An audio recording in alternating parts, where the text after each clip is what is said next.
اب آپ کے سامنے خطاب کے لیے تشریف لاتے ہیں پیر طریقت حضرت مولانا جلیل احمد آخوند صاحب۔ میں ان سے درخواست کرتا ہوں وہ مائک پر تشریف لائیں اور آپ سے بحث گفتگو ہو۔ نعرہ تکبیر، تاج و تخت ختم نبوت۔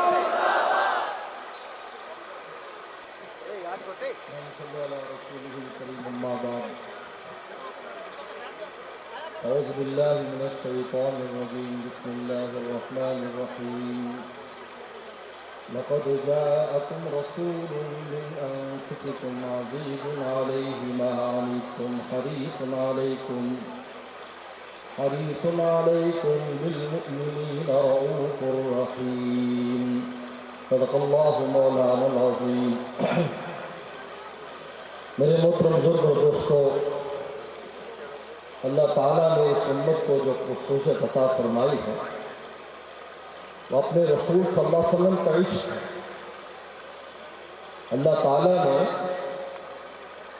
اس امت کو جو پیغمبر اسلام کی محبت عطا فرمائی ہے اور جس طرح یہ اپنے رسول کی عاشق ہے، اس سے پہلے دو بڑی امتیں گزری ہیں۔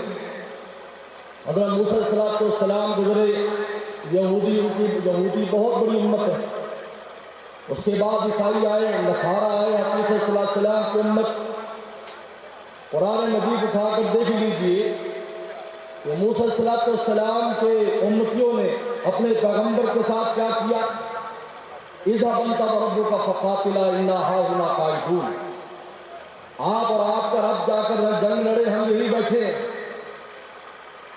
عیسیٰ علیہ السلام کو جب یہودیوں نے گھیرا تو جو حواری ان کے خاص لوگ تھے عیسیٰ علیہ السلام کو چھوڑ کر چلے گئے۔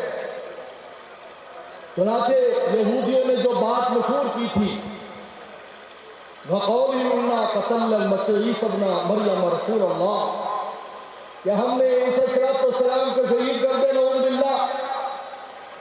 عیسائیوں نے ان کی بات پر یقین کر لیا کیونکہ وہ خود موجود نہیں تھے، خود موجود ہوتے تو رد کرتے، لیکن اس کا رد اسلام نے آ کر کیا، قرآن نے آ کر کیا۔ وَمَا قَتَلُوهُ وَمَا صَلَبُوهُ، نہ وہ قتل کر سکے نہ سولی دے سکے۔ آگے بڑھا کر رفع اللہ علیہ، اللہ تعالیٰ نے ان کو آسمانوں پر اٹھا لیا۔ میرے دوستو،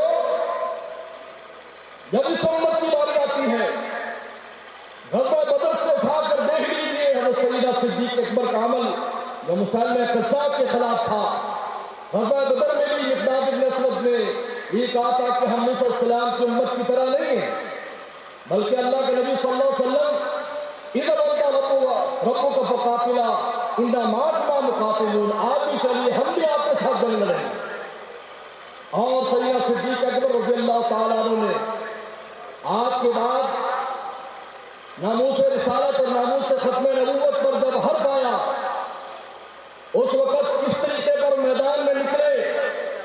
آج ان کا یہ راستہ ہمارے لیے مسئلہ راہ ہے۔ ایک بار میں آسٹریلیا سے واپسی پر ایک ملک میں کچھ دن کے لیے اترا ٹرانزٹ ویزے پر۔ وہاں اس وقت تو میرے دوست نہیں تھے، کسی دوست کے توسط سے میرے میزبان تھے۔ انہوں نے اگلے دن پاکستانیوں کا کھانا رکھا، میں بھی اس میں شریک تھا۔ میں بھی لگی ہوئی تھی تو اچانک ایک آدمی نے بات کی، ایسی اچانک بات کر دی، حالانکہ موضوع نہیں تھا۔ اس نے کہا یہ جو ختم نبوت کا عقیدہ ہے یہ 14ویں صدی کے مولویوں کا بنایا ہوا، یہ بات اس نے کر دی۔ کیونکہ وہ اچانک ایسی بات کی، میں حیران ہو گیا۔ تو اچانک میری منہ سے نکلا کہ بھائی ختم نبوت کا عقیدے کے بارے میں سب سے پہلے میدان میں تو ابوبکر صدیق رضی اللہ تعالیٰ نکلے تھے۔ آپ بتائیے وہ کون سی صدی کا مولوی تھے؟ سب حیران ہو گئے میری بات کو سن کر۔ بعد میں پھر میں نے میزبان سے کہا کہ کون لوگ تھے؟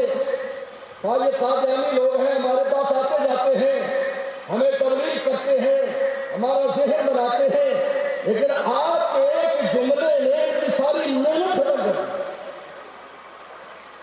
کہ پیغمبر صلی اللہ علیہ وسلم کے بعد خلیفہ اول جس بات پر میدان میں نکل رہے ہیں میرے دوستو، اور آج کو الحمدللہ 1400 سال کے بعد بلکہ قیامت تک پیغمبر سلام نے پھر سے گوئی قیامت تک دجال آتے رہیں گے، لیکن انشاءاللہ تعالی امت اسی طرح نکلتی رہے گی۔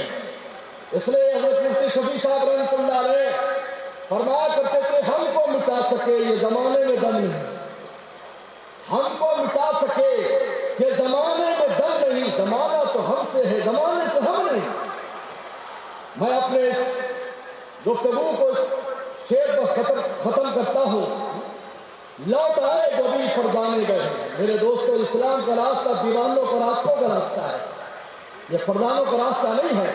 لوٹ آئے جو بھی فردانے گئے، تاب منزل صرف دیوانے گئے، مستند رستے وہی مانے گئے، گزر کر جس سے تیرے دیوانے گئے۔ وآخر دعوانا ان الحمدللہ۔